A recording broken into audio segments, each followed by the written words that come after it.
Buenas tardes, bienvenidos a la penúltima de nuestras actividades de este primer coloquio Lecturas Latinoamericanas de y desde la obra de Walter Benjamin.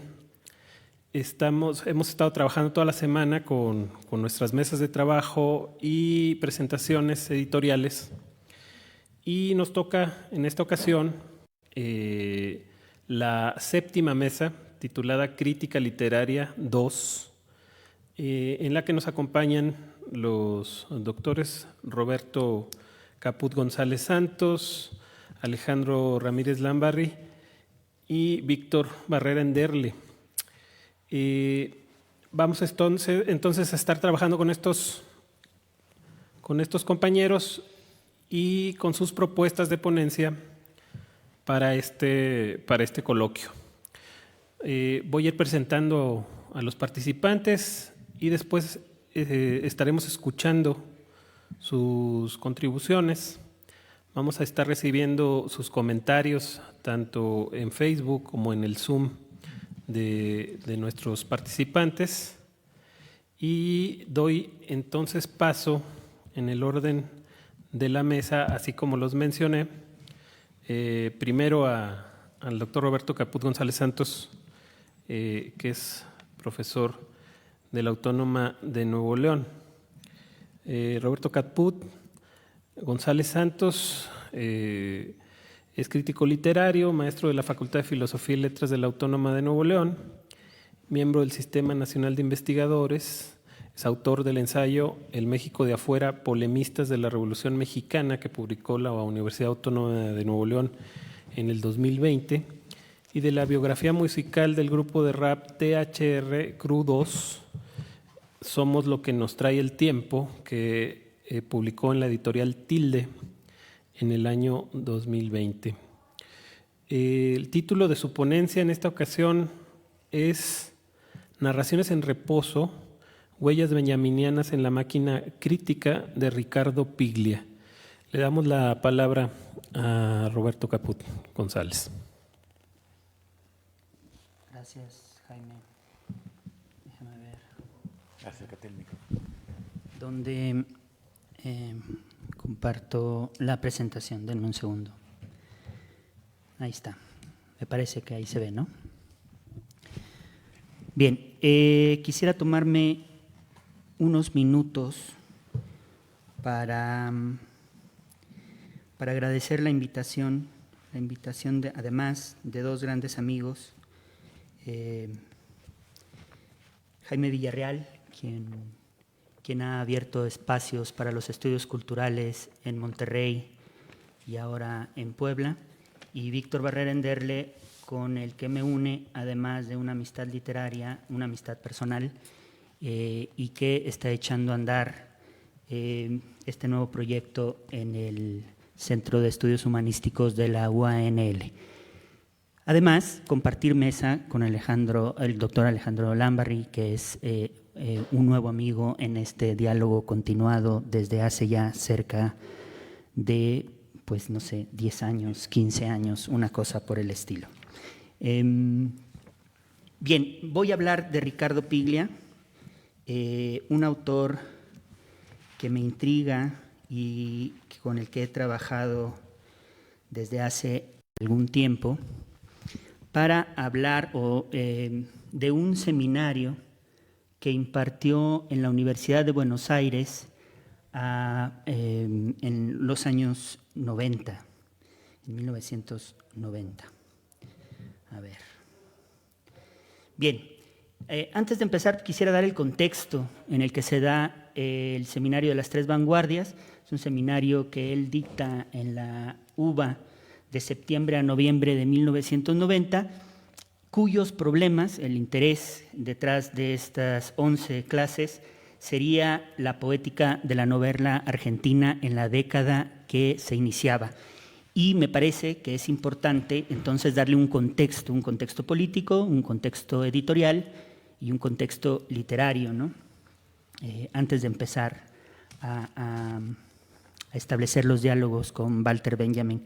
En la política estamos frente al primer año del menemismo, es digamos la etapa celebratoria del neoliberalismo en la Argentina, si consideramos que el entramado político se habría dado con la dictadura. Este es el momento en el que la entrada al mercado, como diría Ricardo Piglia, se da a través de la técnica, ¿no? Luego estaría en lo editorial, estamos en el tránsito de lo que el Centro de Estudios para la Producción del Ministerio de Industria de Argentina llama el paso de la consolidación de la industria del libro, que estaría ubicada entre 1970 y 1990, a lo que se va a conocer como la transnacionalización y concentración de las industrias culturales, que estarían de 1990 hasta la fecha. Le puse ahí 2005 porque es con el documento con el que trabajo. Ustedes pueden ver, por ejemplo, algunos de los elementos importantes de esas dos etapas en el esquema que presento ahora mismo. La parte de la concentración sería que, por ejemplo, canales de televisión compran revistas, compran periódicos y en ese sentido concentran el discurso público, ¿no? Y por otro lado, algo que ha sido muy discutido, los efectos negativos que tuvo esta llegada de capital español, sobre todo en Buenos Aires, y cómo de alguna manera dictan los gustos literarios, ¿no? Estamos en ese momento, estamos en el momento en el que se están preguntando qué vamos a hacer o qué va a pasar, ¿no? Y luego me gustaría incorporar aquí un tercer elemento, de tipo literario, donde, perdón, sonó el teléfono, donde estaríamos frente a la propuesta de una vanguardia que me parece que se gesta en los años 70 y 80 y que se daría como respuesta para los retos completamente diferentes de los 90. Eso es lo que tenemos, ¿no? Y puesto que esto se ficcionaliza dentro de las obras, yo les propongo que tomemos para discutir más adelante dos obras muy benjaminianas de Ricardo Piglia, que sería Respiración Artificial, que se publica en 1980 en dictadura, donde esta desestabilización de los relatos se da contra el Estado, y por otro lado, La Ciudad Ausente, donde lo que vamos a tener es este diálogo con el mercado, y no sé si funcionen igual los textos, ¿no? Entonces, ese sería algo para discutir más adelante. Abro con dos citas, una de Respiración Artificial. Dice: esa novela presenta de un modo alucinante, se refiere al proceso, el modelo clásico del Estado convertido en instrumento de terror. Describe la maquinaria anónima de un mundo donde todos pueden ser acusados y culpables, la siniestra inseguridad que el totalitarismo insinúa en la vida de los hombres, el aburrimiento sin rostro de los asesinos, el sadismo furtivo. Y ahí podemos ver cómo está proponiendo un modelo de novela que desestabiliza las narraciones administradas por el Estado, ¿no? Y luego en La Ciudad Ausente, en el 92, encontramos el siguiente texto: nosotros escuchábamos las cintas cuando ya los hechos eran otros y todo parecía atrasado y fuera de lugar. Me acuerdo de eso, dijo Renzi, cada vez que me hablan de las grabaciones de la máquina. Sería mejor que el relato saliera directo, el narrador debe de estar siempre presente. Claro que también me gusta la idea de esas historias que están como fuera del tiempo y que empiezan cada vez que uno quiere. Y ahí tendríamos la apuesta de qué hacer en los años 90 frente a la transnacionalización de la industria del libro. Bien, ¿cuáles son los debates de este seminario? Primero, hay una reflexión sobre el origen ancilar de la novela argentina, donde él toma como referentes dice, los mejores escritores en sus lenguas, Sarmiento por un lado y Flaubert por el otro. Y menciona, a eso Roberto Arlt le llamaba la grieta, que la comparación anula. Anula porque lo que estamos haciendo lo que haría la literatura sería discutir diferentes poéticas. Flaubert está hablando de una autonomía literaria y Sarmiento está tratando de convencer a un general sobre la función que tiene la literatura para la construcción de la nación, ¿no es cierto? Entonces, él dice, ahí la novela, el origen de la novela argentina está a destiempo de lo que es ese género que llega por primera vez al campo literario argentino. Después tenemos un segundo momento que él ubica entre 1904 y 1967, donde tenemos las grandes poéticas argentinas representadas por Macedonio. Ahí el asunto es, gracias a la generación de Macedonio, o al grupo de Macedonio, no a la generación, al grupo de Macedonio, donde pudiéramos poner a Borges, donde pudiéramos poner a Cortázar, donde pudiéramos poner a Roberto Art, lo que logran es poner en sincronía a ese campo literario donde se producen estos textos, ¿no?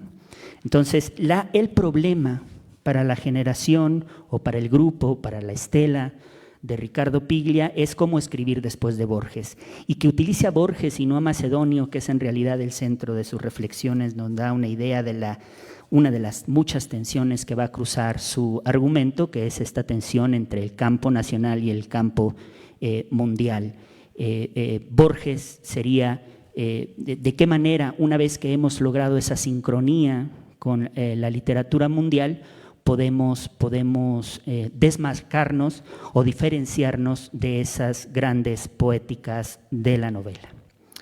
Esos tres, esa digamos, historia la construye gracias al diálogo que establece con algunos textos, ya veremos cuáles, de Walter Benjamin. Y están, por supuesto, abiertos a discusión. Esta sería la historia personal, las lecturas estratégicas que emprendió Piglia para formar su propia literatura y después para leer a sus amigos contemporáneos, ¿no?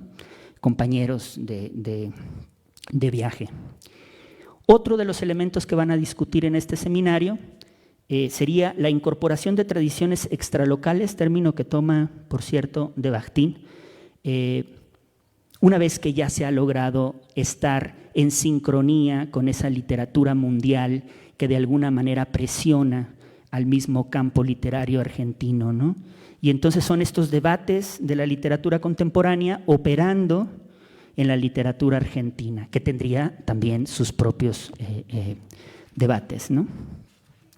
Otro elemento más sería el público de la novela, el público escindido de la novela, que tiene que ver con sus orígenes, un origen que tiene que ver con los medios de masa y que después, cuando las narraciones se desplazan a otros medios, como puede ser el cine, de alguna manera se decanta ya no en entretenimiento, sino en arte, y entonces exige del lector otro tipo de relaciones con el género, ¿no? Y ahí entran una discusión muy interesante que además él contextualiza muy bien entre los géneros estereotipados y el arte experimental, echando mano de los prólogos de Henry James, por ejemplo, o de las anotaciones de Gombrowicz en sus diarios, o de los muchos prólogos de Macedonio Fernández en el Museo de la Novela de la Eterna. Y el lector no especializado, diferente del lector especializado que requiere esta nueva novela, ¿no? De fondo, de telón de fondo, está esta distinción primera para él entre novela y narración. Bien, esos son los debates del seminario que después abordará desde lo que llamo la máquina crítica. Si ustedes han leído a Piglia, recordarán la importancia que tienen las máquinas y los autómatas en Ricardo Piglia, ¿no? Son generadores de discursos que desestabilizan el control ya sea de los medios o del Estado, con respecto a la esfera pública. Entonces, son muy importantes, ¿no? Y en la máquina Piglia estaría conformada de 3 elementos. Es un gran lector que combina, por un lado, una tradición crítica donde podemos identificar, sea porque los cite o sea porque ya los tiene incorporados y los trabaja muy bien, a los formalistas rusos, con Tinianov, ¿no? El concepto de evolución, un texto que él dice que merece ser nombrado el discurso del método de la crítica literaria. Chojkovski con la teoría de la prosa, Lukács con la forma de la novela, Bakhtin con tradiciones extralocales, Freud con la distinción entre construcción e interpretación, Deleuze y Guattari con la lengua menor, cultura secundaria, Benjamin, ya veremos qué toma de Benjamin, etc. La cultura, digamos, crítica universal puede estar al servicio de esta lectura del campo literario argentino. Ese es el primer elemento de la máquina crítica de Ricardo Piglia. El segundo elemento que me parece muy interesante es cómo cruza estas posturas críticas, estas lecturas críticas con las lecturas de los escritores. Y ahí tendríamos a Flaubert, a Baudelaire, a Valéry, a Henry James, a Proust, a Musil, a Joyce, a Hemingway, a Pynchon, a Hanke y a muchos otros, que de alguna manera confirman o corrigen o modifican o nos presentan variaciones de algo que ha sido tratado en la academia. Porque la apuesta de Ricardo Piglia es no hacer la historia de la crítica interesada más en el lector ideal, ¿no? El tipo de saber que necesita ese lector para interpretar una obra, sino en las lecturas implícitas de la obra, que serán las lecturas del escritor. Y entonces esta tradición literaria mundial nos acerca al objeto que él quiere estudiar, que sería la literatura, que ya daremos una definición con base en este seminario. Y la tercer componente, el tercer ensamblaje de esta máquina crítica sería la tradición literaria argentina, donde Benjamin, el lector distraído de Benjamin, se funde con el lector salteado de Macedonio Fernández, ¿no? O Borges dialoga con Deleuze y Guattari. Lugones, Borges, Cortázar, Saer, Puig, Walsh, etc. Que ese sería el tema de fondo del seminario, la novela argentina después de Borges. ¿Cómo dialoga con Benjamin entonces? Habría algunos intereses de su parte, por ejemplo, extraer de él una teoría de la novela.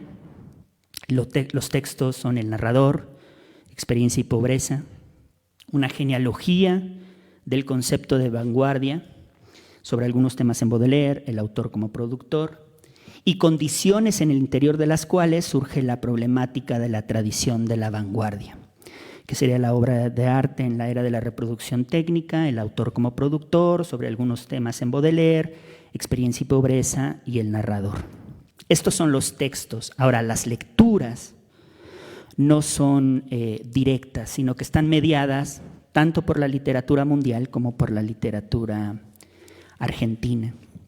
Las huellas que podemos identificar en esa máquina, entonces, habíamos dicho que dentro de la tradición crítica Benjamin era una de estas influencias.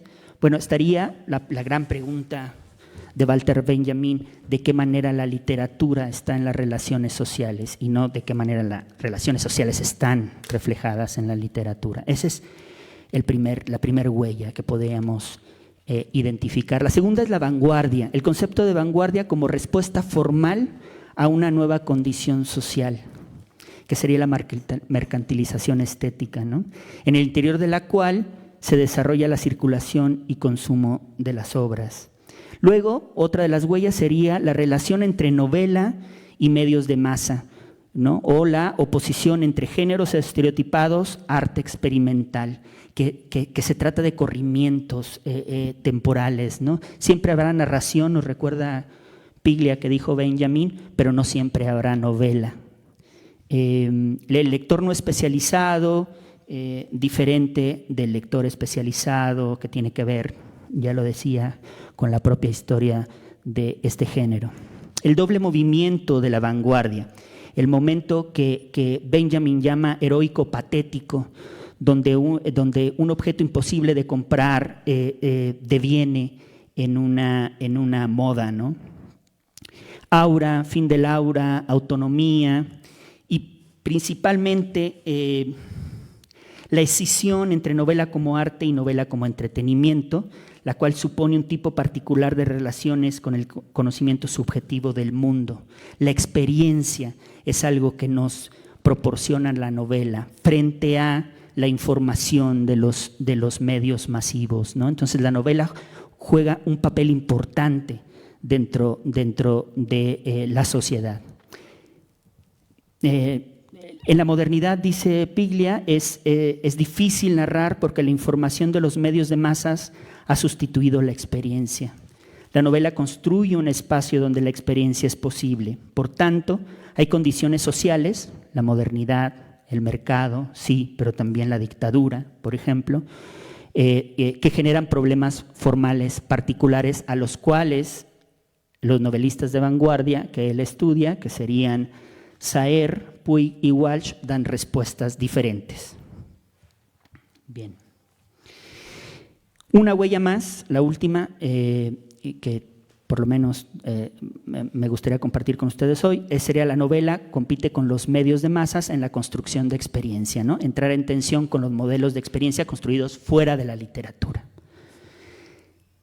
Con estas huellas, dentro de la máquina Piglia pudiéramos dar una definición de literatura, según la cual esta funciona como tal porque existe una suerte de saber previo, una expectativa que hace que un texto funcione de determinado modo y no de otro. Si el valor literario, dice Piglia, está en ese saber previo, la lucha de los productores se ubica en la construcción o destrucción de esa expectativa. La literatura de vanguardia, entonces, es un aparato bélico respondiendo a su manera a una nueva situación social. Y esto es lo que él va a tratar de rastrear dentro de la tradición argentina. ¿Qué nos deja este tipo de encuadre que él nos propone en el seminario de 1990 y que a mí me parece súper útil para las clases en la Facultad de Filosofía y Letras allá en Monterrey, ¿no? Es la historia literaria. Un modelo de historia literaria con el cual, por supuesto, tenemos que entrar en una relación crítica que está basada no en las lecturas de los críticos, sino en los usos que los productores de la literatura dan a la propia disciplina, ¿no? Entonces él la llama una historia posible de las lecturas de los escritores. Esa sería la historia que nos está proponiendo Piglia en este seminario. Ahí, en esta historia posible, el objeto debe ser definido. Lo literario como valor no está dado. Esta conversación la teníamos ayer, ¿no? Es inestable y debe de producirse en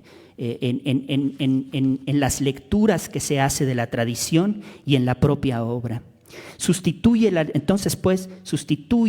la lectura del crítico, basada en el lector ideal, por la lectura del escritor, que estaría basada en las poéticas implícitas en las obras. Para no caer en la grieta de la que nos hablaba Roberto Art y poder distinguir las poéticas implícitas de Sarmiento y de Flaubert, en el siglo XIX tendríamos que ver de qué manera el texto nos pide ser leído, para después desde ahí empezar a leer la novela, ¿no? Para definir la poética implícita de una obra, se tiene en cuenta el modo en que el autor lee la literatura, se coloca en relación con ella, establece redes, parentescos y cortes en función de una poética que define con su escritura. Este tipo de historia identifica la lucha de poéticas en el presente de la producción de la obra, y los momentos de lecturas estratégicas operando en un campo de batalla.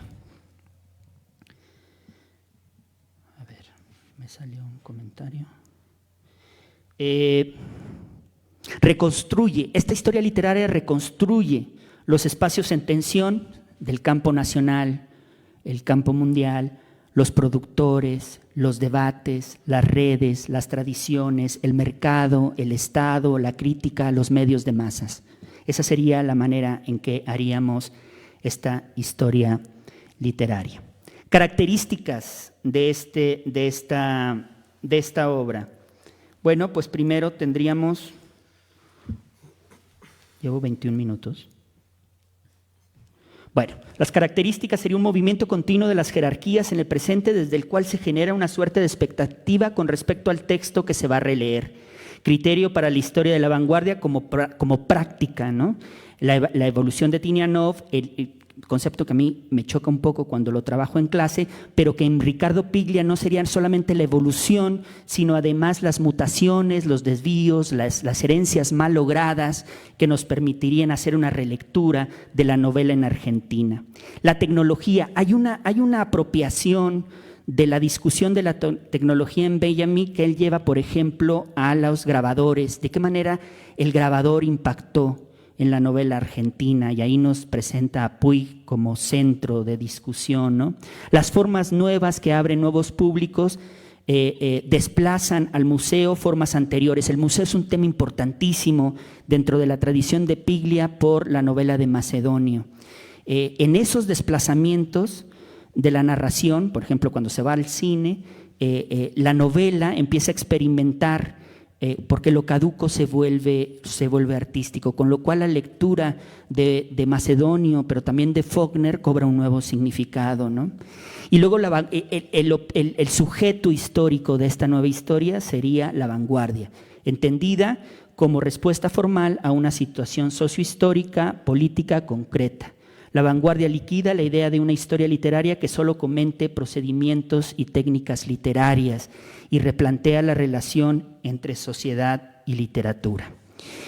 Y bueno, creo que con esta primera idea de que en el seminario lo que se está estructurando desde la pregunta de poéticas para la siguiente década es sobre todo una historia posible de las lecturas de los escritores que nos cambia absolutamente todo el escenario. Y lo demás lo dejaría para otro momento. Gracias. Muchas gracias por tu trabajo sobre Piglia, Roberto. Muchas gracias. Vamos a empezar a dialogar posteriormente sobre él al final de la sesión. Y vamos entonces ahora a dar paso al doctor Alejandro Ramírez Lambarri.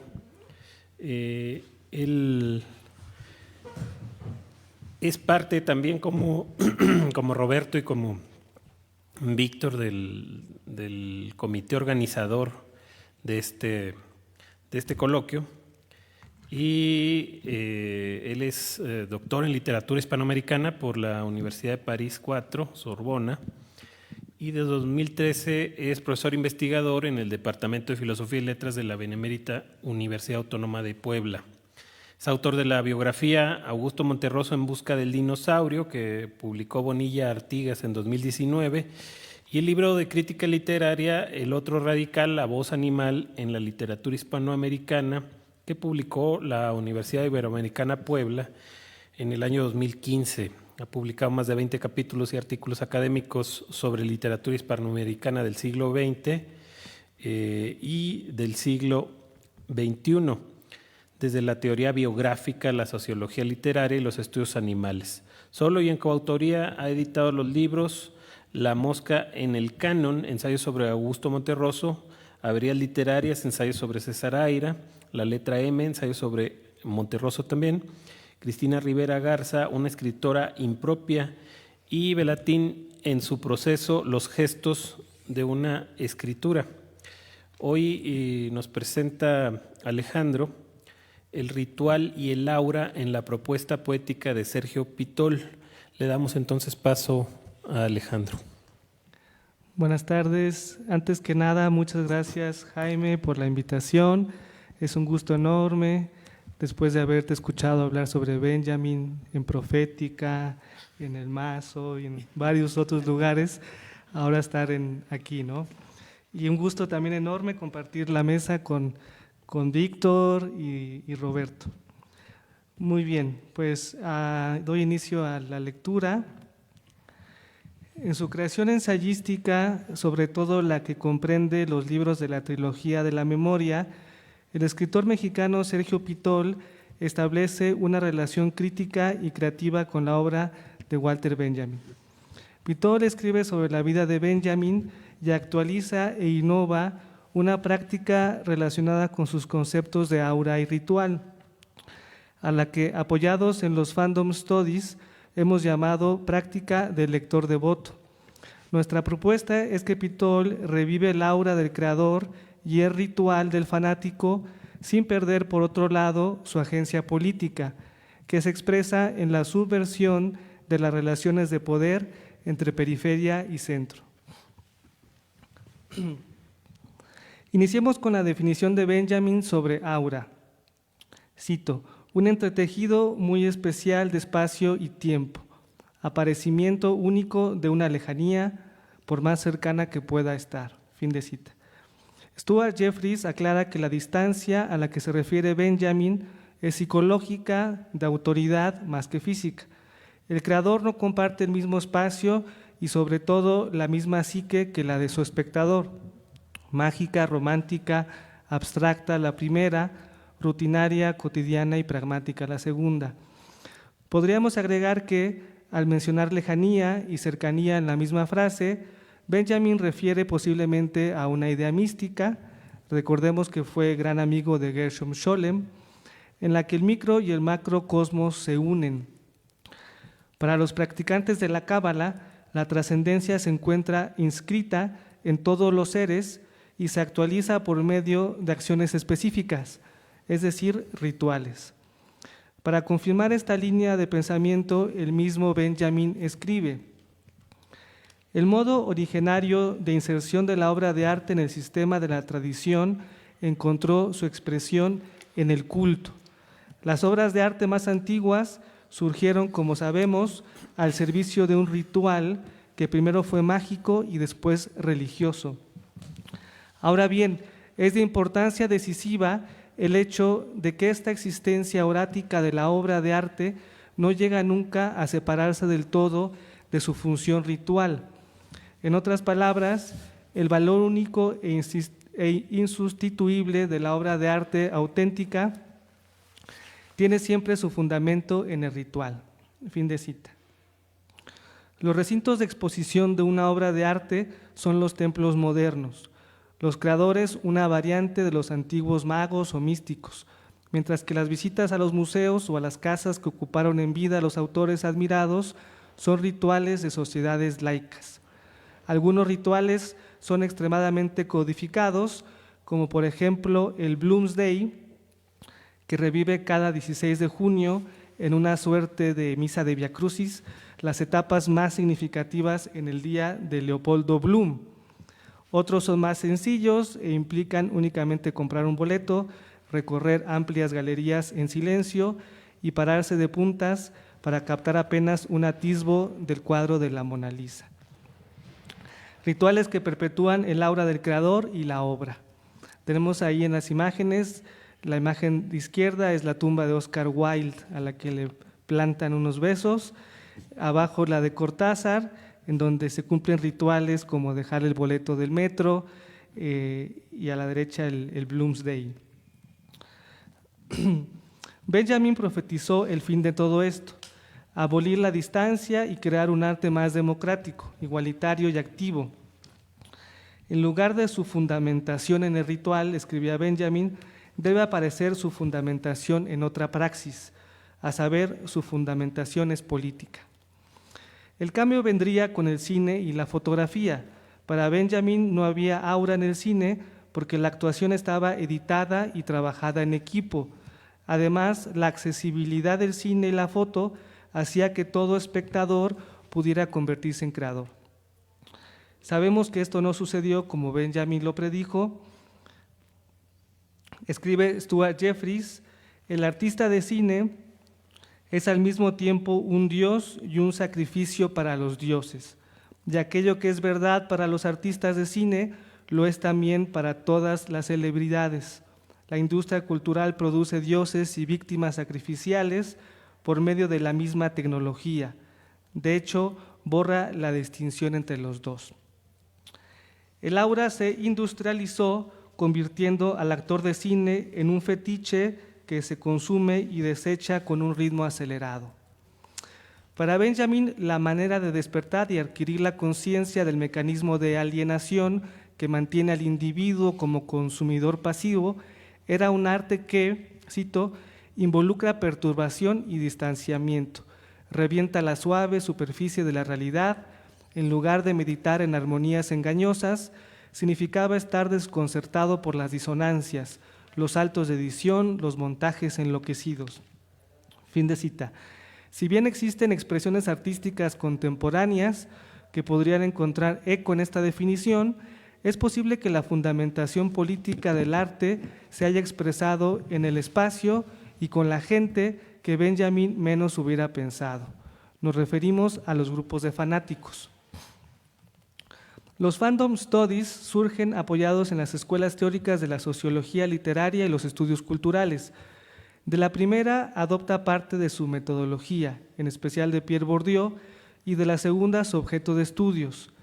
Es posible entender a los fanáticos con el concepto de la ilusio, que Bourdieu define como la creencia colectiva en el juego y en el valor sagrado de lo que en él está en juego.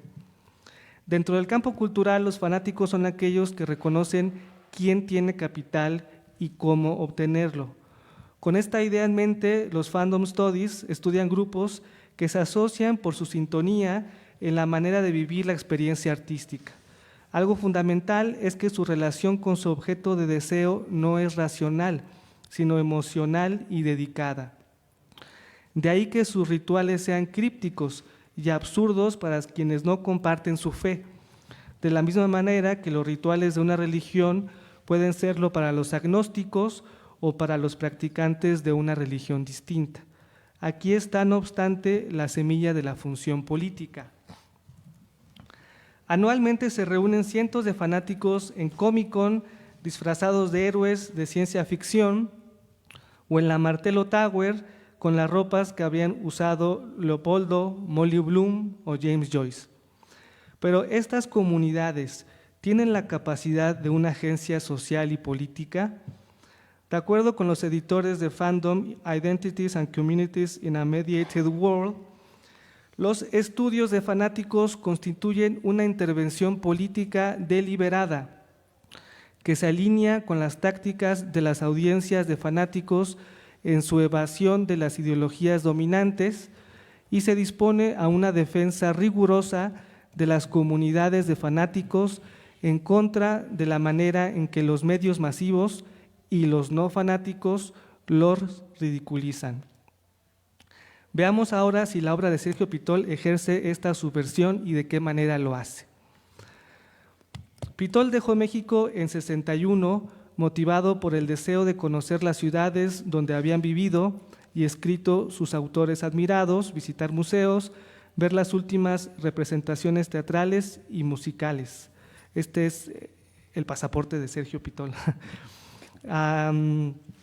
Esto al menos se nota en la escritura de sus diarios y en sus últimos 3 ensayos que publicó como Trilogía de la Memoria. Pitol fue siempre un gran lector que se dejó llevar durante largas temporadas por el ocio. Escribía cuando sentía la inspiración, él mismo lo decía en El arte de la fuga. La obra literaria se revela genial cuando su autor acierta a encontrar esa corriente oscura que conlleva vestigios de todo lo enunciado desde que el idioma nace, es decir, en el instante en que el escritor siente que transcribe un dictado, cuando la palabra hace su aparición aún antes de ser convocada. Si ese momento se produce, la vida está salvada. Por eso las mejores páginas de la literatura poseen algo de auroral y a la vez inescrutable. Estamos con Pitol en el terreno de la inspiración.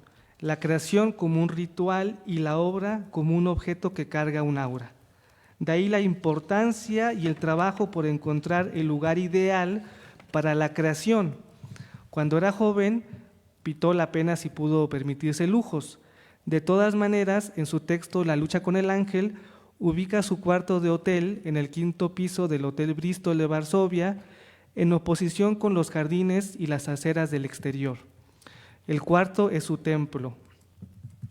Sabremos por sus diarios que escribió su primera novela durante una estancia en una casa frente al Mediterráneo, en el pequeño pueblo de Cadaqués. El desfile del amor lo escribió en otro pueblo de la costa española, Mojácar, y en el balneario histórico de Marienbad. Retiros todos de escritura para librarse de las distracciones del mundo y entrar en esta suerte de trance. El Pitol ensayista es un gran conocedor de las técnicas narrativas, la vida y el contexto histórico de los autores sobre los que escribe, y también se revela como un fanático, alguien que va a la casa del aura. En su libro El viaje narra una de estas búsquedas. Cito: auxiliado por un plano de la ciudad, logré encontrar el Café Arco, uno de los recintos sagrados de la literatura de entreguerras, el lugar donde Franz Kafka se reunía con sus mejores amigos. Fin de cita. Destaca aquí el lenguaje religioso que describe el lugar como un recinto sagrado. Podemos imaginar la sensación de embeleso del autor al visitar el café donde el autor checo se encontraba con sus amigos. Estos viajes continúan en otro libro de ensayos, La casa de la tribu. Pitol visita la casa de Tolstói en Moscú y desarrolla una interpretación basada en la distribución espacial de la casa y el hecho de que la mayoría de sus habitantes se veían obligados a convivir. En este caso no hay una sensación de arrobo, la iluminación tiene que ver más con un hecho arquitectónico, pero si leemos el siguiente ensayo sobre Chekhov, descubrimos que, y dice Pitol, solo la visita a otra casa museo me ha producido una emoción semejante, porque también en ella la presencia de su antiguo morador sobrevive de manera casi física. Se trata de la casa de Tolstói en Moscú. Esa emoción se convertirá a la postre en inspiración. En una nota de sus diarios personales tenemos que Pitol decidió festejar su cumpleaños 46 con una visita a Yasnaya Poliana, la casa de campo de Tolstói. Caminó por los jardines y el lago donde tuvieron su primer encuentro Chekhov y Tolstói, la casa, el estudio, la escuela para los mujiks, y cuando volvió a su departamento en Moscú, escribe en su diario, de repente esa felicidad de escribir que desde hace años no había vuelto a sentir, un flujo de palabras que se me escapaban por la pluma. El templo del escritor admirado le aportó las fuerzas necesarias para continuar con su obra. En el verano del 81, cargado de obligaciones diplomáticas y un viaje apremiante a México, Pitol encuentra el tiempo para ir a la casa de Chekhov. Frente a la puerta de entrada estaba el roble que plantó Chekhov y un ciprés que sembró su hermana después de la muerte del escritor. El edificio de cantera blanca estaba rodeado por un enorme jardín. Todo parece tan casero, escribe Pitol, tan vívido, que a pesar de que Chekhov pasó allí escasamente 5 años, uno podría sufrir la ilusión al detenerse en el salón, al asomarse a los balcones, de que el propietario acabase de salir, tal vez de paseo, con Iván Bunin, o a caminar con sus perros, y de que si uno se armara de paciencia, lo vería regresar dentro de un rato. Pitol recorrió las habitaciones modestas, pero de sobria elegancia, de una calidez hogareña, hasta llegar al estudio de Chekhov, donde vio una foto del autor autografiada por Tolstói, y escribió en su diario, la emoción fue tan tremenda que a cada momento tenía que resistir las ganas de llorar. Es claro que se trata de un recinto sagrado, pero solo para quien sepa otorgarle su aura.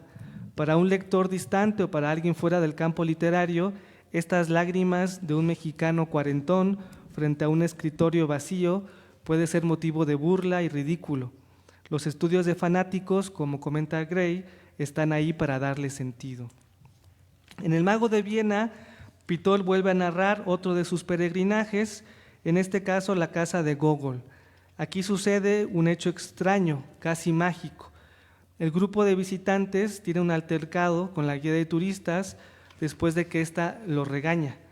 Es un pasaje chusco y patético, como lo es la literatura de Gogol. Ahora que escribo, creo que exagero, que todo entonces fue muy rápido, muy cotidiano, más loco y gogoliano, muchísimo más divertido y no tan pretencioso y efectista como lo he escrito ahora. Pareciera que el espíritu del autor ruso se hubiera encarnado en sus admiradores, permitiéndoles vivir una de sus historias. El recinto sirve de inspiración y en este caso de motivo para un extraño ritual. Algo parecido le sucede en la ciudad de Praga a Pitol cuando visita la casa del alquimista que se supone inspiró a Goethe para su personaje del Fausto. La casa era muy sencilla, de una opulencia lúgubre y con un pequeño jardín. Pero Pitol salió de ahí muy afectado, caminó durante 3 horas por la ciudad sin rumbo fijo.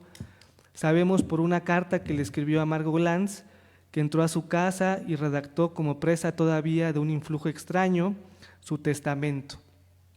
Te dejo todos mis diarios, le escribió a su amiga Margot. Bueno, esta es una foto del diario de Pitol, que escribió desde el 67 hasta el 80, y esta es la carta a Margot Glantz. Por último, nos gustaría mencionar otro pasaje en el que Pitol se encuentra de visita en Moscú en 83, desea viajar a Georgia y se encuentra en varias ocasiones con los burócratas de la Asociación de Escritores de la Unión Soviética. No entiende los motivos de esas reuniones y tampoco le queda claro por qué no le dan la visa. De todas maneras escribe: yo disfrutaba inmensamente del lugar.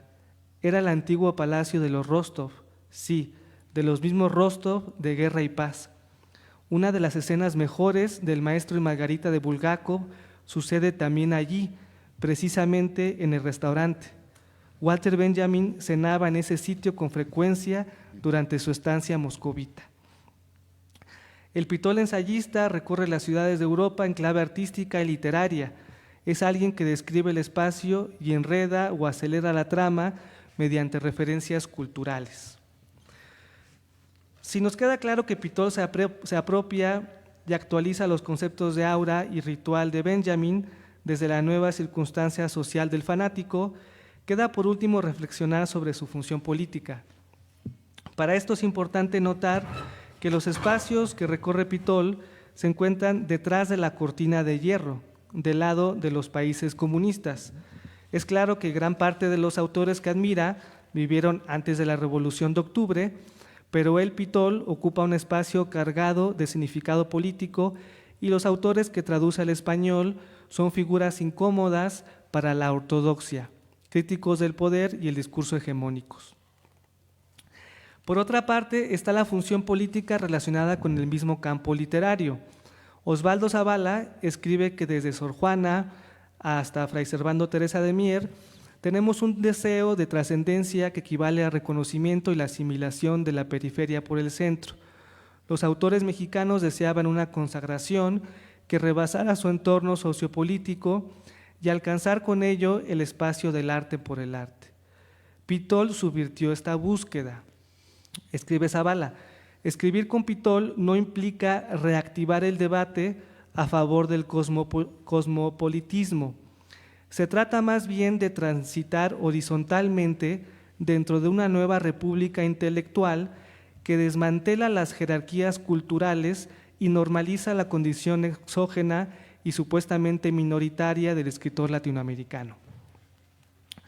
Esto es claramente un acto político al interior del campo literario, provocar una igualdad que obligue al diálogo en lugar de a la obediencia.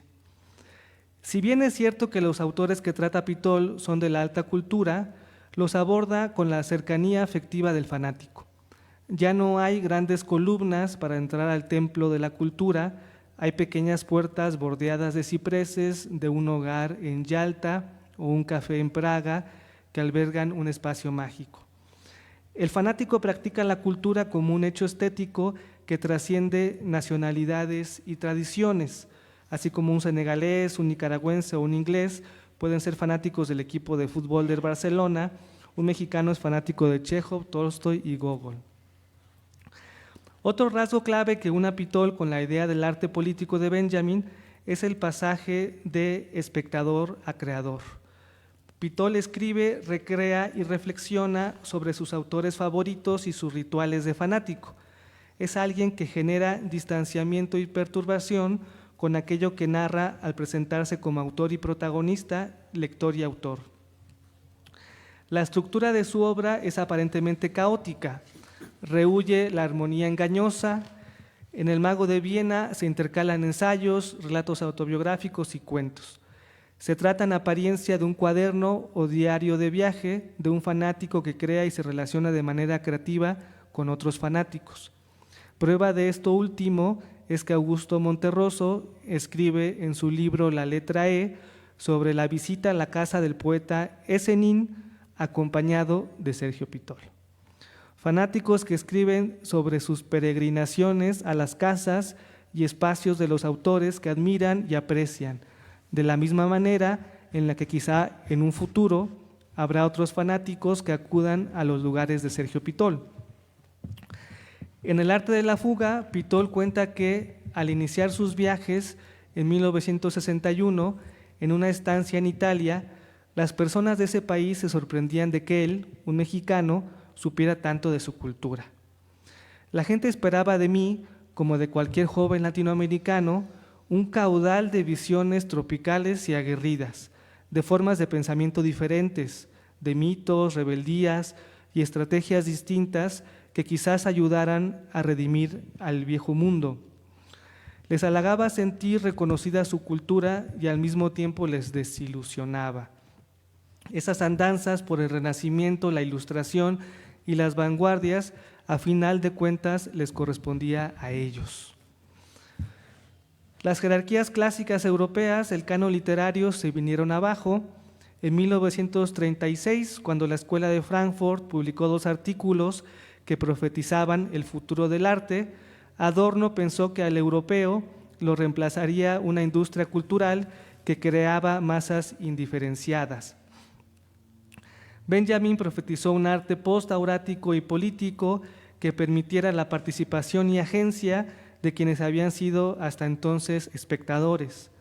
Pitol propone un arte aurático que crea fanáticos y rituales en torno a las figuras y obras literarias de su afecto y admiración, un arte con el potencial de generar grupos, más allá de razas y nacionalismos, que intenten explicar su pasión, aquello que aman, y que los convierte en muchas ocasiones en blanco del ridículo.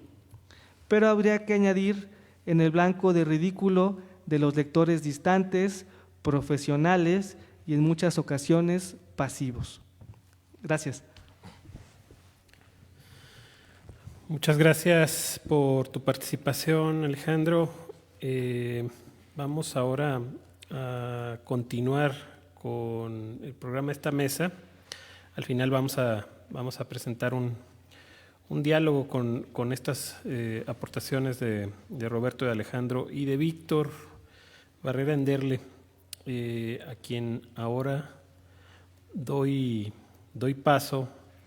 Él, pues bueno, está codo a codo aquí conmigo organizando este coloquio. Es investigador de tiempo completo de la Facultad de Filosofía y Letras de la Universidad Autónoma de Nuevo León y director editorial de Humanitas, revista de teoría crítica y estudios literarios del Centro de Estudios Humanísticos de la Universidad Autónoma de Nuevo León, especializado en ensayo y crítica literaria latinoamericana. Él nos va a presentar hoy una ponencia titulada La experiencia hostil, modernidad, crítica literaria y diálogo con Walter Benjamin en la antología del modernismo 1884-1921 de José Emilio Pacheco.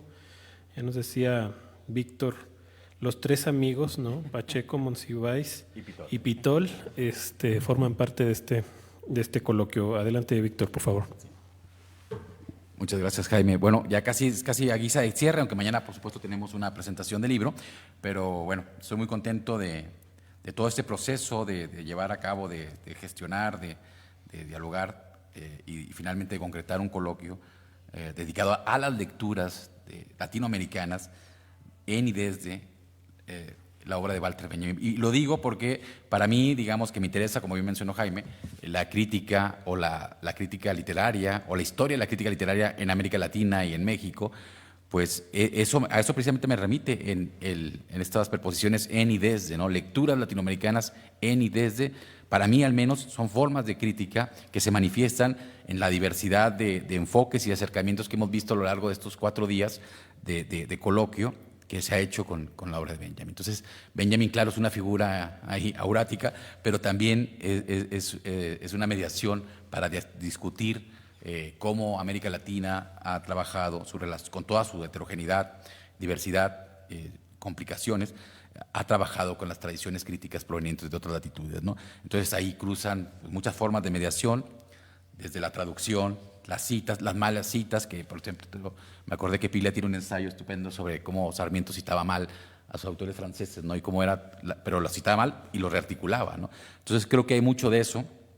Y lo digo porque me interesa colocar este trabajo, esta lectura sobre la antología del modernismo, una obra, digamos, que José Emilio Pacheco publicó en el 1970, como un dispositivo crítico de lectura, más que como una antología en sí, digamos, aunque toda antología es, por supuesto, también un proyecto crítico y un proyecto de lectura, colocarla en una historia que estoy tratando de escribir hace tiempo, que es la historia de la crítica literaria en México, que es una historia llena de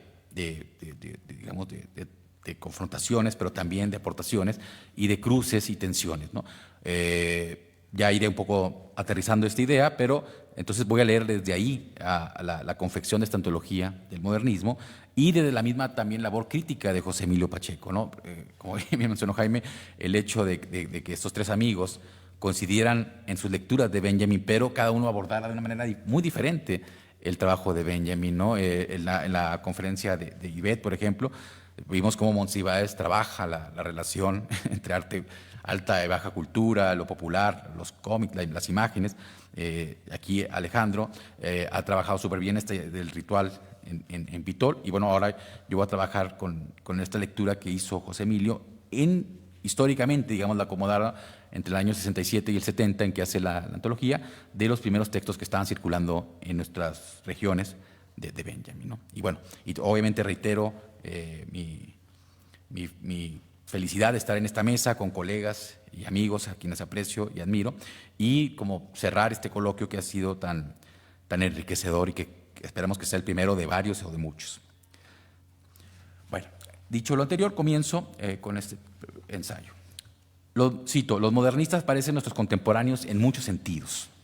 Con esta afirmación iniciaba José Emilio Pacheco el prefacio a su antología del modernismo, 1884-1921, publicada en 2 tomos en la colección Biblioteca del Estudiante Universitario en la UNAM en 1970, ¿no? Y aquí hago este paréntesis para decir que remarcar, ¿no?, en dónde aparece esta antología, ¿no? En esa colección que todos seguramente conocemos, algún ejemplar de esta Biblioteca del Estudiante que se creó en 1939, en un momento en que la Universidad Nacional Autónoma de México había ya ganado su autonomía en el 29-30 durante la campaña del vascosocialismo, pero ya se enfocaba hacia una tarea de difusión cultural, ¿no? Y eso también lo voy a retomar un poco después, que vendría junto con la creación de la revista Universidad de México, un espacio, por cierto, donde también se formó José Emilio Pacheco, ¿no?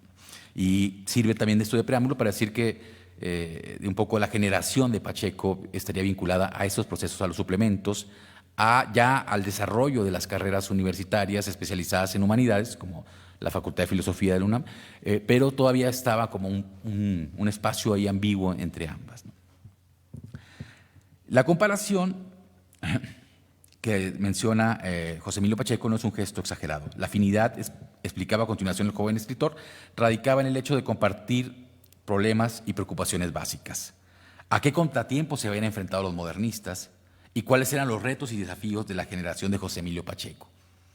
Estaba escribiendo, y lo digo aquí, un periodo posterior al 68 mexicano, en un momento en que para el campo cultural latinoamericano y mexicano en especial, pues había había muchas tensiones, ¿no? Estaba todo el proyecto de la Revolución Cubana en el ámbito de la cultura, la revista Casa de las Américas, por ejemplo, estaba la crisis del 68, la renuncia famosa de Octavio Paz de su embajada en la India, la salida de Arnaldo Orfila Reynal del Fondo de Cultura Económica, la creación del siglo XXI, en fin, hay una serie de factores, tanto en el ámbito nacional como latinoamericano, la creación, por ejemplo, en París de la revista Mundo Nuevo, ahora se sabe, con financiamiento de la CIA, bajo la dirección del crítico uruguayo Emilio Rodríguez Monegal. Entonces, ese es el contexto, digamos, que está envolviendo la generación de José Emilio Pacheco en ese momento, ¿no? El autor tiene 31 años en esos días. Aventuro una respuesta inicial, la configuración de la modernidad literaria mexicana. Esta respuesta, sin embargo, implica más preguntas. ¿Cuál ha sido el desarrollo de esa modernidad? ¿Cuál su particularidad? Explicar y describir este proceso ayudaría, en la interpretación del antologador, a entender el estado presente de la literatura mexicana, que al terminar la década del 60 enfrentaba un momento de reacomodo crítico, que ya he mencionado. Para comprender la naturaleza heterodoxa de la literatura mexicana contemporánea, era necesario, la revisión de la historiografía y la configuración de nuevos modelos de periodización y de ordenamiento. Los trabajos pioneros de Pedro Enríquez Ureña habían establecido las circunstancias y los desafíos para la elaboración de un canon, desde su primigenia interpretación de la mexicanidad en Juan Ruiz de Alarcón, hecha en 1913, hasta la confección de las corrientes literarias de la América Hispana, aparecido póstumamente en 1949 por el Fondo de Cultura Económica, ¿no? En una traducción de Joaquín Díez Canedo. Ahora resultaba urgente el cuestionamiento de esa selección representativa por la que tanto había luchado Enríquez Ureña, y Pacheco era contundente al respecto, ¿no? Sin embargo, nadie ha querido darnos la historia ni la antología del modernismo mexicano, dice ahí en el prefacio, ¿no? Dos dificultades habían promovido este descuido: una de índole literaria, es decir, establecer el deslinde entre lo que era el modernismo y lo que no era, y la otra de corte político, es decir, la estrecha vinculación de este movimiento con el porfiriato, ¿no? Aunque nuestro antologador evitó en todo momento reducir el modernismo a una consecuencia o derivación del gobierno de Porfirio Díaz. Para sortear estos obstáculos, el joven crítico desplegó una estrategia de lectura reflexiva doble. Se centró en el lenguaje finisecular y estableció las condiciones en que los modernistas mexicanos asimilaron y apropiaron las principales manifestaciones europeas. ¿Cómo entender la postura de los modernistas ante la literatura y el entorno social, ¿no? Para responder, recurrió en primera instancia al trabajo ensayístico de Walter Benjamin, ya voy a explicar cómo llegó a él, y a su interpretación sobre el París decimonónico y, por supuesto, a sus emblemáticos ensayos sobre Baudelaire. Me gustaría ensayar aquí en estas páginas una lectura a contrapelo de la antología del modernismo y centrarme, más que en la selección de los poemas y los poetas hechas por Pacheco, en el proceso de elaboración de su enfoque crítico. Él es muy claro, es decir, en la antología aparecen 14 poetas y 150 poemas, ¿no? Y él dice ahí enfáticamente que lo que aspira con este proyecto es a representar la aportación mexicana al modernismo de lengua española, ¿no? Y me interesa también el corte temporal que hace entre 1884 y 1921, es decir, inicia con la Duquesa Job y termina con la suave de Manuel Gutiérrez Nájera y termina con la Suave Patria de Ramón López Velarde, ¿no? Ese es su corte historiográfico.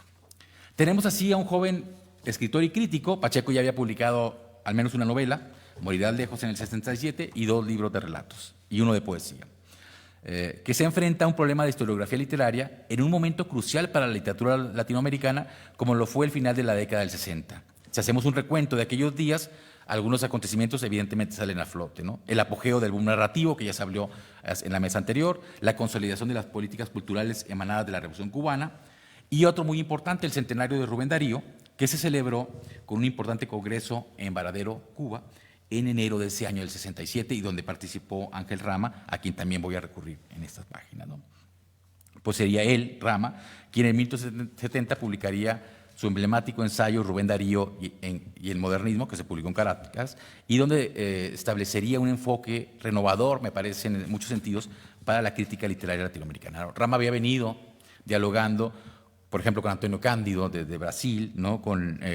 Ya se mencionó también en la ponencia de Diana su acercamiento a la obra de Benjamin a través de la relación con Rafael Gutiérrez Girardot, pero sobre todo lo que me interesa de este texto, de esto cuyo germen es esta charla que dio Rama en el 67 en Cuba y que luego se publicó en ese mismo año en la revista Casa de las Américas, es que básicamente Rama puso sobre la mesa tres factores que para Pacheco van a ser fundamentales, ¿no?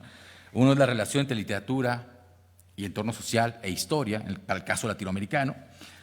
La segunda, que vea el modernismo como una estrategia crítica y siempre va a defender a Darío Rama en muchos ensayos, no solamente en su libro emblemático, como un gran lector de la tradición literaria hispanoamericana, ¿no? Como alguien que construye o visibiliza esa tradición y que retoma, por ejemplo, y eso lo dice Rama en las primeras páginas de su ensayo, las preocupaciones básicas que Andrés Bello, por ejemplo, había establecido en su famosa locución a la poesía, este poema que publica en la década de 1820, cuando le pide a la poesía, ¿no?, con mayúsculas, que deje a Europa, que se instale en América, es decir, la búsqueda de una autonomía literaria, que va a ser una de las grandes consecuencias o de las grandes búsquedas del modernismo, es algo que Rama detecta muy bien y que Pacheco aprovecha, ¿no?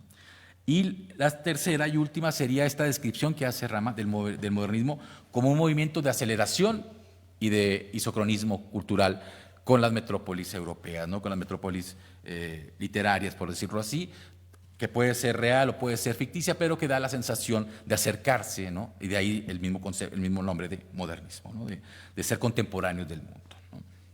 La atmósfera puede ser propicia para realizar una reformulación de las condiciones del campo literario de fin de siglo, ¿no?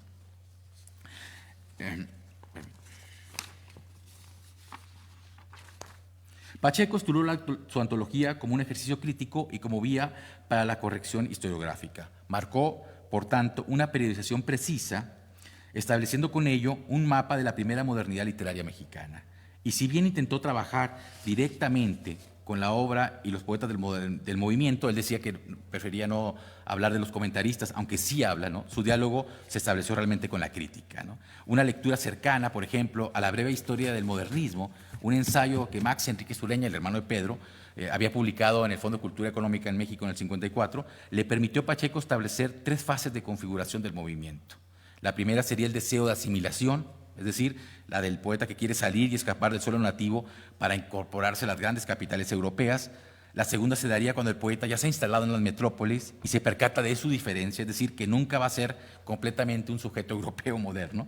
Y la última fase sería la toma de conciencia identitaria, y esa es aportación de Pacheco, donde el poeta se sabe ahora distinto y se confirma como hispanoamericano, ¿no?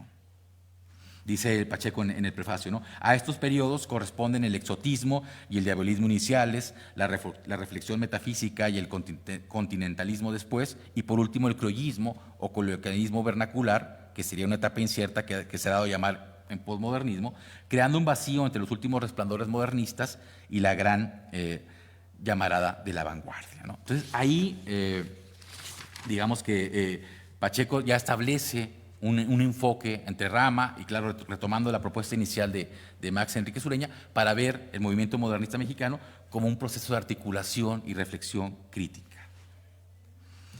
Por eso no subordinaba, pero por supuesto tampoco excluía, ninguno de los 2 factores que envuelven el contexto de los poetas y los poemas seleccionados, ¿no? Y de ahí, por eso, como mencioné, partía con la Duquesa Job, el famoso poema de Gutiérrez Nájera, publicado en el 84, el mismo año que Porfirio Díaz regresaba de manera definitiva a la presidencia, luego de haberla cedido por 4 años a su amigo Manuel González, y finalizaba con La suave patria de López Velarde, que había aparecido en la revista vasconcelista El Maestro en 1921, en pleno inicio del proceso de institucionalización, de la Revolución. Fenómenos paralelos que en múltiples momentos se cruzan y tensionan. Sin embargo, entendía que el modernismo era un movimiento transnacional que se daba justo en el momento de apertura y de circulación universal de gustos e ideas, ¿no? Y aquí de nuevo la relación con Rama es evidente. Si Rama habla del ingreso, ¿no?, de América Latina al sistema capitalista mundial, claro, de manera subordinada y como proveedora de materias primas, ¿no?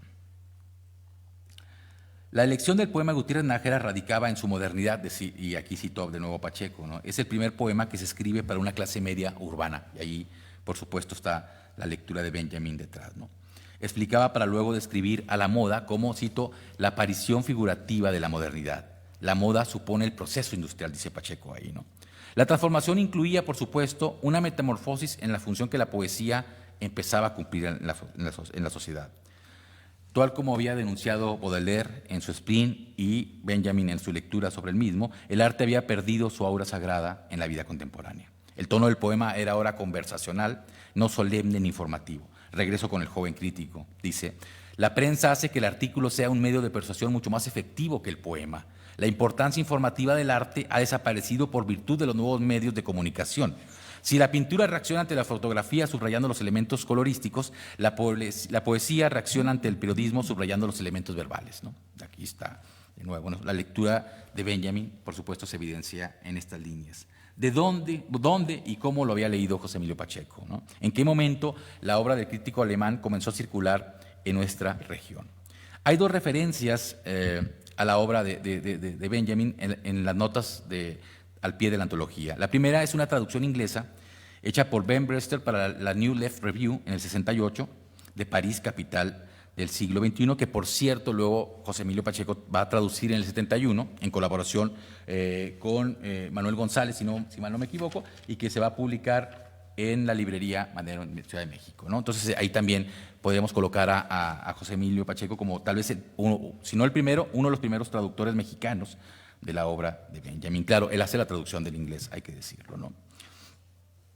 La otra era la edición argentina de Sur, Ensayos Escogidos, traducidos por Murena, por Héctor A. Murena, en el 67, y que tal vez constituya una de las primeras versiones al español de la obra de Benjamin, aunque ya aquí en este coloquio se han despuntado trabajos pioneros, ¿no? Como los de Gutiérrez Girardot o los de Carlos Rincón. En cualquier caso, Pacheco se convirtió en uno de los primeros interlocutores hispanoamericanos de Benjamin y fue también uno de los primeros que intentó trasladar la lectura del alemán sobre la poesía moderna al ámbito literario mexicano. Para realizar su proyecto, Pacheco había recibido el apoyo de la Universidad de Essex para pasar en Inglaterra un año y poder consultar su biblioteca, ¿no? Este estipendio le proporcionó, cito, todos los medios económicos y bibliográficos sin los cuales hubiese sido imposible la preparación de un libro como este, dice en el prefacio. La estancia inglesa le permitió acceder no solo al trabajo ya citado de Benjamin, sino al de otros críticos que habían abordado el tema, ¿no? Y aquí menciono algunos así que él destaca, ¿no? Un libro popular de Cyril Connolly, The Modern Movement, 100 Key Books from England, France and America, publicado en Londres en el 65. El ya también mencionado, aunque de manera indirecta, trabajo germinal de Ángel Rama, titulado Las opciones de Rubén Darío, que había aparecido en el número de Casa de las Américas correspondiente a junio del 67. El ensayo de Ricardo Guillón, aparecido en la contracara, digamos, o en la contraparte de la revista Casa de las Américas, que era Mundo Nuevo, llamado Pitagorismo y Modernismo, que también había aparecido al despuntar ese año. La ya citada versión inglesa del París, capital del siglo XIX. Y sobre todo del libro de la versión de Ensayos Escogidos de Sur, traducidos por Murena, sobre algunos temas de Baudelaire, ¿no? Que fue el texto fundamental, al menos para Pacheco, para lanzarse a hacer su antología, ¿no? El listado nos permite corroborar la amplitud de miras del ensayista, una combinación de enfoques metodológicos que iban desde la materialidad cultural hasta el esencialismo estético, ¿no? Porque también estaba, por supuesto, atrás el ensayo de Paz en cuadribio sobre Rubén Darío, ¿no? Entre otras cosas. El énfasis en el lenguaje parte de un hecho irrevocable que ya había sido señalado previamente por Ángel Rama, a saber, el modernismo separó definitivamente a la poesía y las prosas hispanoamericanas de la dicción española. La norma se resquebrajó y las instancias de legitimación cambiaron de manera drástica. Se encontraba, de esta manera, no solo ante una revuelta literaria, sino ante la reorganización de los diferentes campos literarios de orbe hispánico. Y esa es la experiencia que Pacheco, entre otras cosas, intentaba trasladar hacia su presente, ¿no? Pero ¿cómo definió nuestro autor, al modernismo? Dice él, en su connotación más inmediata, el modernismo es la literatura que corresponde al mundo moderno, a las sociedades transformadas por las revoluciones sociales, industriales, científicas y tecnológicas. Así, el modernismo no podía darse en el ámbito castellano hasta que existiera una base mínima de modernidad en los procesos socioeconómicos, una burguesía en ascenso, grandes aldeas que empezaran a convertirse en grandes ciudades, ¿no? Esta preferencia, por supuesto, está derivada de la lectura de Benjamin. Pero no limitó a esos términos su definición.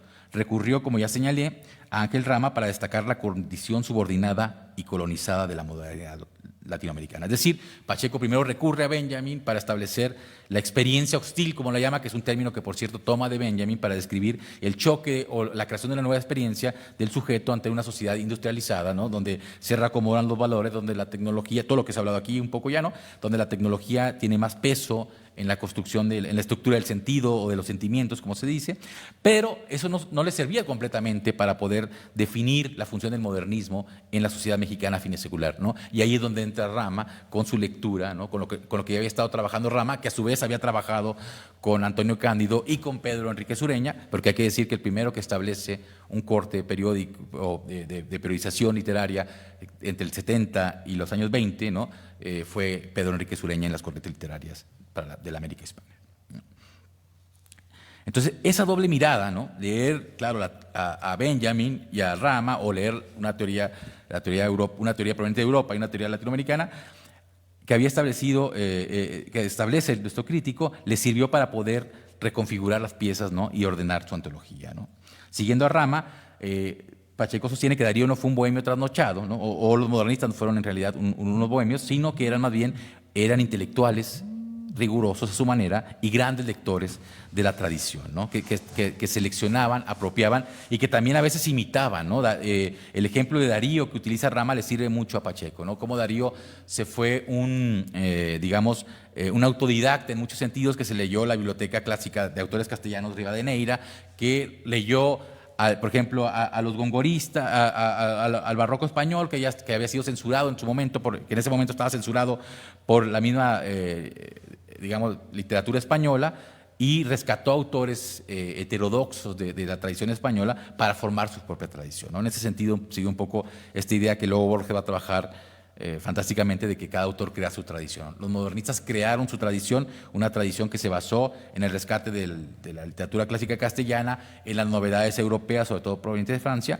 y también en la relectura del contexto latinoamericano de ese presente, ¿no?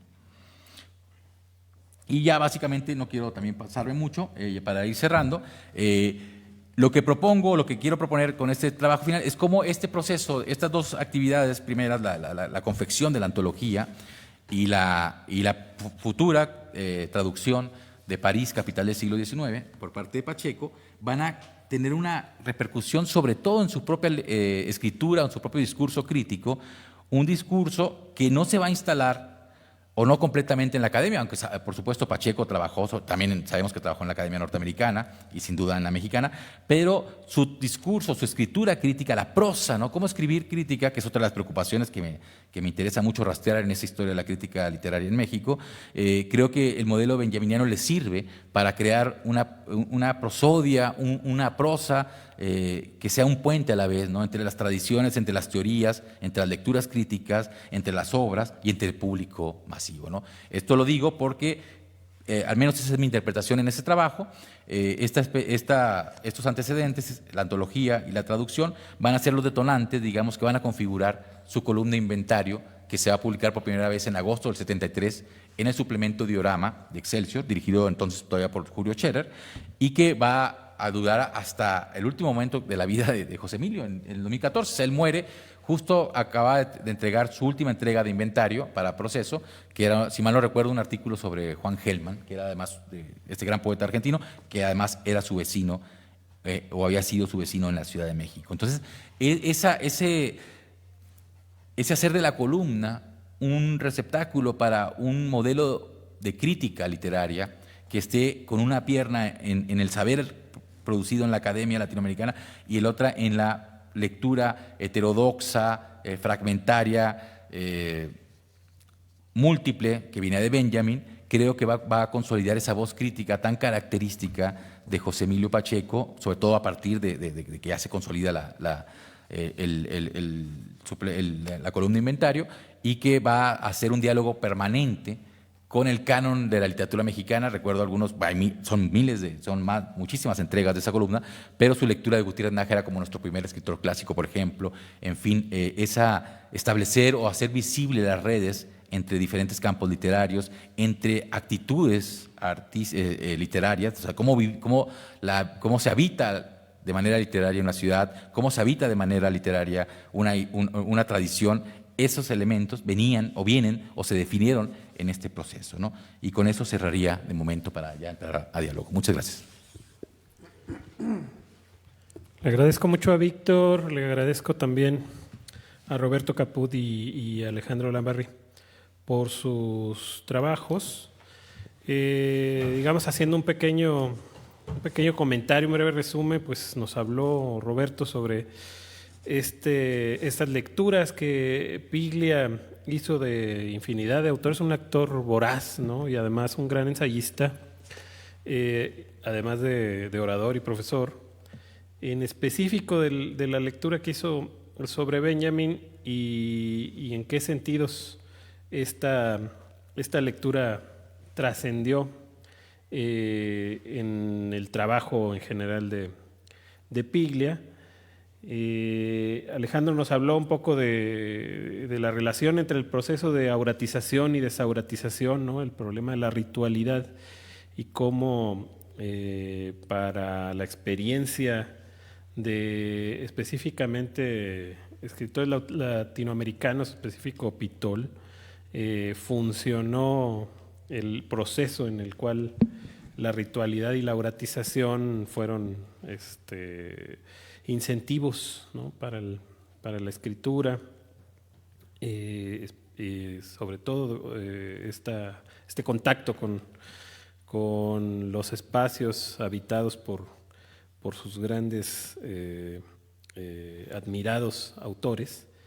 Y Víctor nos habló sobre el trabajo de Pacheco en la antología del modernismo, que deja ver, por supuesto, su lectura de Benjamin, específicamente relacionada con el concepto de modernidad y de modernismo, y el papel que también en un proceso de desauratización la literatura iba jugando en esos tiempos de intelectuales artistas, ¿no? Que les llama algún estudioso a los modernistas, ¿no? Bueno, me gustaría plantear antes que nada una pregunta que nos entrega Ivette para Roberto. Le pregunta a Roberto: ¿crees que la falsa apreciación de superioridad de la literatura sobre otros medios influye en la postura de Piglia con respecto de la experiencia? Otra pregunta: ¿será verdad que en los medios masivos se limita dicha experiencia? Roberto. No creo que se trate de superioridad, creo que se trata de tensiones de la novela con los medios de masas, y esas tensiones son tanto históricas como prácticas. Quiero decir, el género nace dentro de este circuito no especializado, y después, conforme la narración se desplaza a otros medios como puede ser el cine, se problematiza, se empieza a despegar del entretenimiento para acercarse al arte, pero no rompe el diálogo con estos nuevos medios, sino que estos nuevos medios, el cine particularmente, ese movimiento Piglia lo retoma de Benjamin, plantea nuevos problemas para la novela como forma, ¿no es cierto? Entonces, por eso es muy importante tener esta teoría ampliada de la novela, porque no solamente nos quedaríamos con Lukács y esta teoría de el héroe que trata de abandonar el mundo de lo real, aburrido, no sé, pensemos en Madame Bovary, ¿no? Para habitar el mundo de los ideales, sino que además en esa forma estaría actualizada con las tensiones con los medios de masas, ¿no? Que tampoco es ajeno a Flaubert y a Lukács, pero por ahí lo pondría yo. Y la segunda parte es… Sí, te la comento. Es sobre los medios masivos. Y si será verdad que en los medios masivos se limita dicha experiencia. En algunos, ¿no? Creo que hay ciertos usos de los medios masivos están pensados como este bombardeo de información, que de alguna manera, donde se diluye la experiencia, y entonces pensarlos críticamente, y para eso Benjamin nos es muy importante, pudieran resignificarse. Pero también tengo que decir que tendría que ver con hacia dónde se mueven las narraciones hoy en día, ¿no? Estábamos hablando en las mesas pasadas sobre el streaming, entonces, no sé, el cine ya también tendría sus desplazamientos que pudiéramos analizar. Gracias, Roberto. Tenemos aquí una pregunta de Miguel Sáenz en la sala. Por favor, Miguel. Gracias. La pregunta sería específicamente pensando en la presentación de Víctor, en el sentido de que José Emilio Pacheco estuvo trabajando, como decías ya, un rato en la Academia Norteamericana. Sin embargo, creo que la pregunta, o más bien me interesaría escuchar la perspectiva que tienen los tres sobre lo que voy a tratar de plantear, que tiene que ver con el modernismo de la pintura, que como sabemos en la pintura el modernismo tiene su núcleo, su corazón en Estados Unidos justamente. Los expresionistas abstractos encuentran en Estados Unidos un espacio para definir el modernismo no tanto como esta operación de transnacionalización de la pintura, sino más bien como una ruptura con todo lo europeo, ¿no? Es casi, digamos, una burla de los expresionistas abstractos a las convenciones modernistas de la pintura europea, ¿no? Entonces, parece que hay una diferencia entre esa ruptura modernista greenbergiana, tan gringa, de la pintura, y esta otra aparente voluntad de diálogo con la tradición que encontramos en Borges, que encontramos en un montón de escritores latinoamericanos, y de la que dan cuenta justamente las tres ponencias de las que nos hablaron ahorita ustedes, ¿no? Entonces, mi pregunta sería si esa diferencia de enfoques, de actitudes, de posturas, se explica por los diferentes problemas y determinaciones técnicas de cada disciplina de la pintura y de la literatura, o si más bien responde a una cosmovisión o a una diferencia de modernización entre las aspiraciones que tienen Estados Unidos y Latinoamérica, ¿no? O sea, ¿cuál sería su perspectiva al respecto de eso? Bueno, ese es un tema enorme, ¿no, Miguel? Porque voy a empezar por la referencia a los modernistas, digamos, que lo que acabo de comentar. Yo me preguntaba, ¿qué es lo que hizo que José Emilio Pacheco dijera, bueno, quiero trabajar, o sea, quiero abordar en específico a estos modernistas mexicanos, ¿no? A antologarlos, siendo que en su momento fueron autores muy, muy leídos, ¿no? Amado Nervo, imagínate, era como bestseller, ¿no? Gutiérrez Nájera mismo, Luis Urbina, en fin. Pero el enfoque cambiaba, porque lo que se da cuenta Pacheco es, claro, el modernismo, como al menos en México, bueno, y en buena parte de América Latina, empezando por Darío, fue sobre todo visto a partir del 67 con los aportes de Rama, con los enfoques teóricos, una manera de lectura crítica, ¿no? No rechazo, ¿no? Los modernistas no rechazaban, y eso es algo que Pacheco enfatiza muy bien siguiendo a Rama, ¿no? Al contrario, ellos aprovechaban y integraban elementos que, por ejemplo, la filología española rechazaba, ¿no? El barroco, todo lo que les parecía sobrado, exagerado, para los modernistas lo veían como experimentación y lo apropiaban, ¿no? O sea, es decir, esta técnica de seleccionar, que yo llamo más o menos así, seleccionar de la tradición primero, luego apropiarla y luego reinventarla, ¿no? Que más o menos también lo describe Rama cuando se habló en la mañana de transculturación. Me acordé de que ahí describe ese procedimiento, digamos, que la transculturación más o menos la vería así, como no como una… Primero, el contexto de que son literaturas en teoría pues coloniales, ¿no? Las latinoamericanas, ¿no? Que igual que la estadounidense, pero me parece que Estados Unidos asumió una relación diferente, ¿no? Emerson y todos estos escritores del siglo XIX ante la tradición inglesa, ¿no? En el caso latinoamericano tenían el peso de… Todavía incluso, ¿no? Es decir, Marcelino Menéndez y Pelayo decía que las literaturas de Hispanoamérica eran una rama del árbol y el árbol era la literatura española, ¿no? Había una subordinación colonialista contra la cual se rebelan, sí, los modernistas, ¿no? Y hablan del tú por tú y usan un atajo que es irse a la literatura francesa, por ejemplo, a los movimientos recientes, al decadentismo, al simbolismo, ¿no? A Baudelaire, a Verlaine, a Rimbaud, etcétera, para a partir de ahí reconfigurar su propia tradición y establecer una línea propia, que luego la van a heredar los ateneístas con Alfonso Reyes, con Enrique Sureña, con Vasconcelos mismo, ¿no? De apropiarse la tradición occidental, no rechazarla, pero apropiársela y utilizarla para sus propios beneficios, ¿no? Y claro, ahí detrás de esto, sin duda, también un contexto de circulación ya mucho más mundial del libro, de las revistas, tanto los modernistas como los ateneístas, ya tienen un medio de comunicación masivos, hablando en términos, ¿no?, benjaminianos, más amplios, ¿no?, como pueden ser desde el telégrafo, los transatlánticos, las revistas. O sea, lo que va a empezar después del modernismo van a ser las grandes revistas continentales, que iniciaron, de hecho, con Azul y con la revista Moderna, que una red intelectual llamaríamos hoy, ¿no?, y que va a continuar a Mauta, en fin, en los años 20 y 30, se van a establecer redes, pero me parece que no la ruptura, como la plantea al menos Octavio Paz, es sospechosa, porque en realidad es una relectura de la tradición para múltiples fines, ¿no? Al menos esa es mi lectura, ¿no? A diferencia, como bien lo planteas, de la tradición norteamericana, ¿no? El modernismo norteamericano es muy diferente al modernismo latinoamericano por esta situación, por este contexto, ¿no?, me parece. No sé si alguien más, Alejandro, quisieras.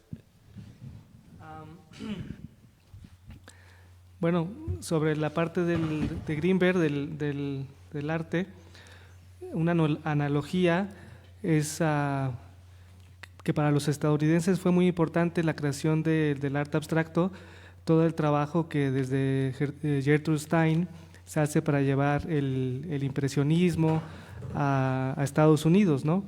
Entonces, también esta creación del arte abstracto no es una creatio ex nihilo, ¿no?, sino que está muy ligada a unas relaciones de Harold Bloom, angustia de influencias, ¿no?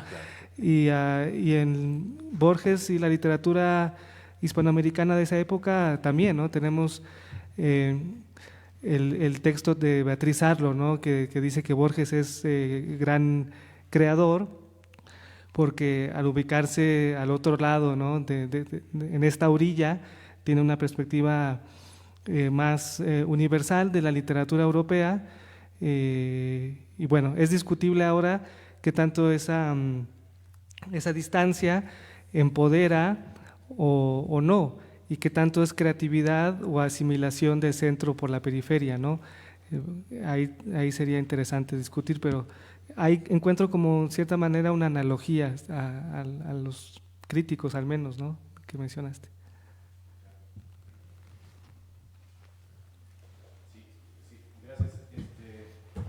Me respondieron bastante bien.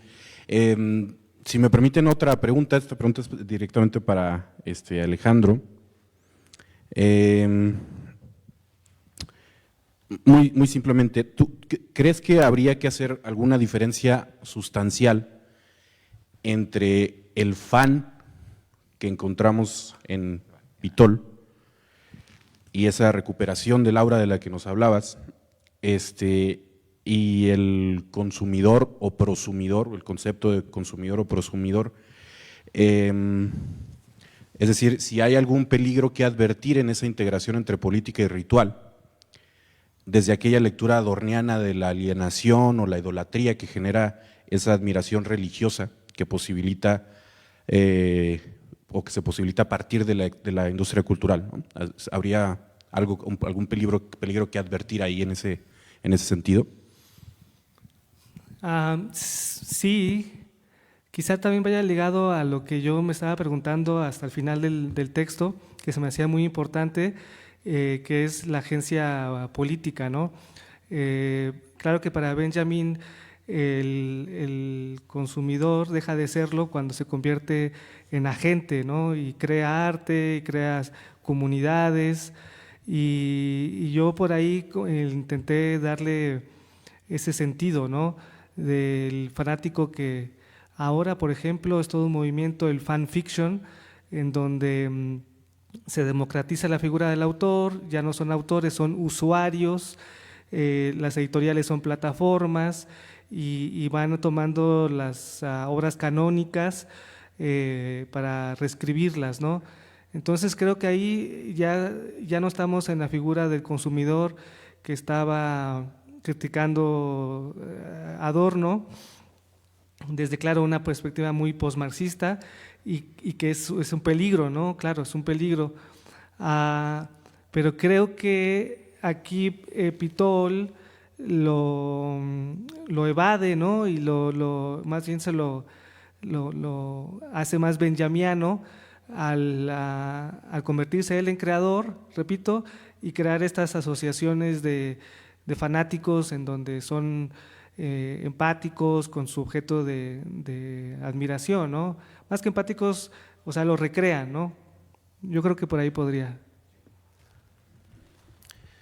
Muchas gracias, Miguel, por las preguntas y a ustedes por las respuestas. Bueno, yo quisiera plantearle a Roberto, que nos habló sobre esa encrucijada posterior a Borges de los autores argentinos, qué hacer con su escritura, ¿no?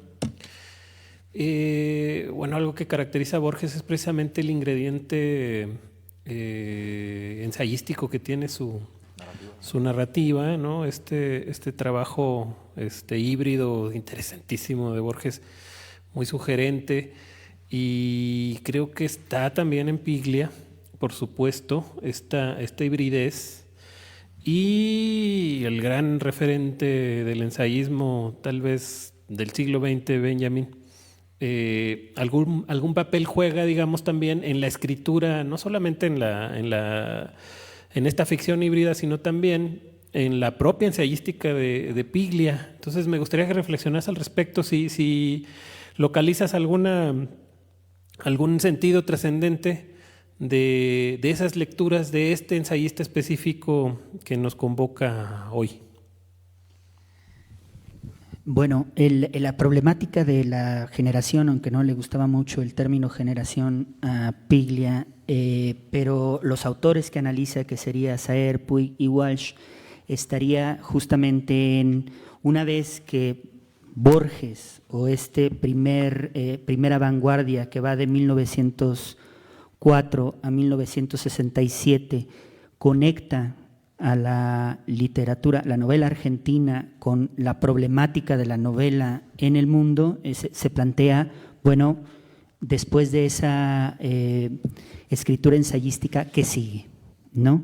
Y yo aquí traería el ejemplo, por ejemplo, de Puig, donde la manera en que lo aborda Piglia es a partir de la tecnología. Entonces él lo que señala es la importancia que tuvo el grabador, el mal uso del grabador, dice él, ¿no?, para la poética de Puig. Entonces lo que Puig hace es grabar historias de vida, técnica que toma de Los hijos de Sánchez, ¿no? Grabar historias de vida y después sobre esas historias de vida empezar a ficcionar.